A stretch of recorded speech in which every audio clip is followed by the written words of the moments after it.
أعوذ بالله من الشيطان الرجيم.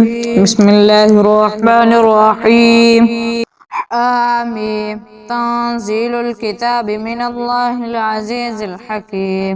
إن في السماوات والأرض لآيات لقوم يوقنون واختلاف الليل والنهار وما أنزل الله من السماء من رزق فأحيا به الأرض بعد موتها وتصريف الرياح آية لقوم يعقلون.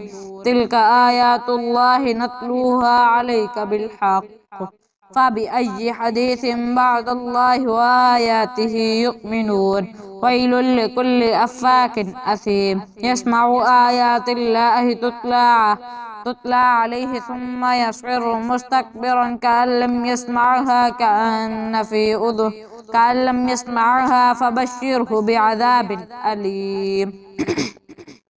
وإذا علم من آياتنا شيئا اتخذها هزوا أولئك لهم عذاب مهين ومن ورائهم جهنم ولا يغني عنهم ما كسبوا شيئا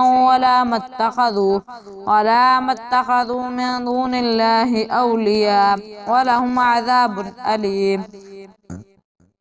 هذا هدى والذين كفروا بآيات ربهم لهم عذاب من رجز أليم.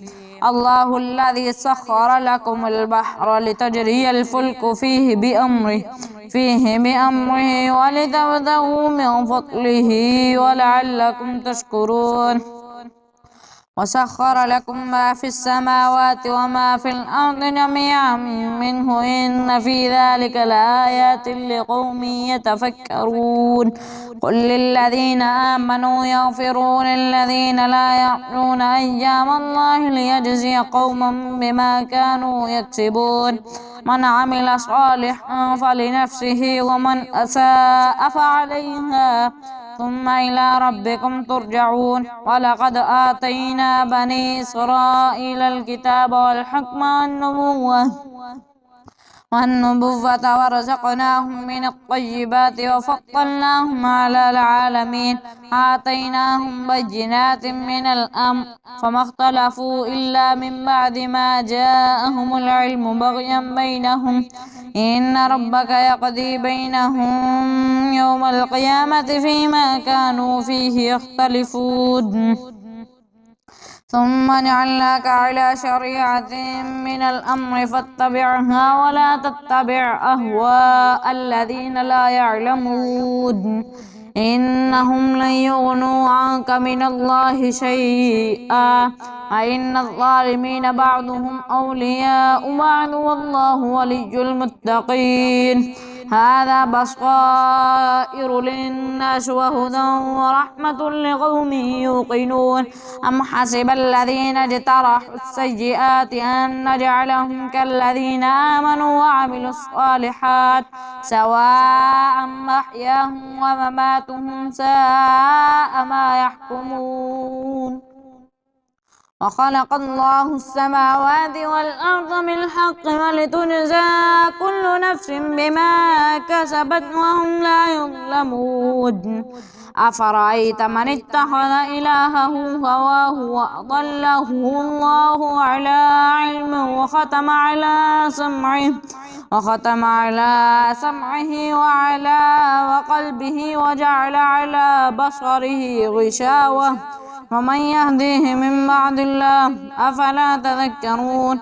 وقالوا ما هي إلا حياتنا الدنيا نموت ونحيا وما يهلكنا إلا الدهر وما لهم بذلك من علم إنهم إلا يظنون. وإذا تتلى عليهم آياتنا بينات ما كان حجتهم إلا أن قالوا ائتوا بآبائنا إن كنتم صادقين. قل الله يحييكم ثم يميتكم ثم يجمعكم إلى يوم القيامة لا ريب فيه ولكن أكثر الناس لا يعلمون. ولله ملك السماوات والأرض ويوم تقوم الساعة يومئذ يخسر المبطلون.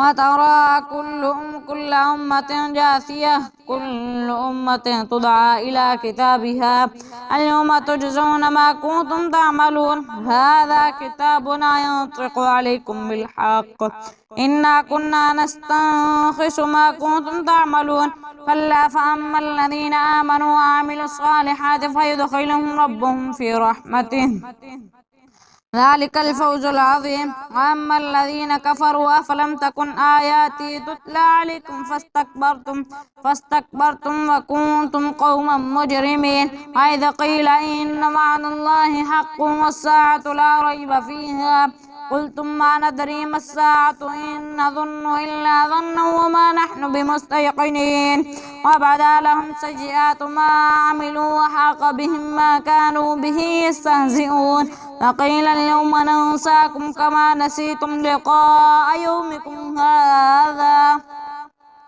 ومأواكم النار وما لكم من ناصرين ذلك بأنكم اتخذتم آيات الله هزوا وغرتكم الحياة الدنيا فاليوم لا يخرجون منها ولا هم يستعتبون فلله الحمد رب السماوات ورب الأرض رب العالمين وله الكبرياء في السماوات والأرض وهو العزيز الحكيم صدق الله العظيم.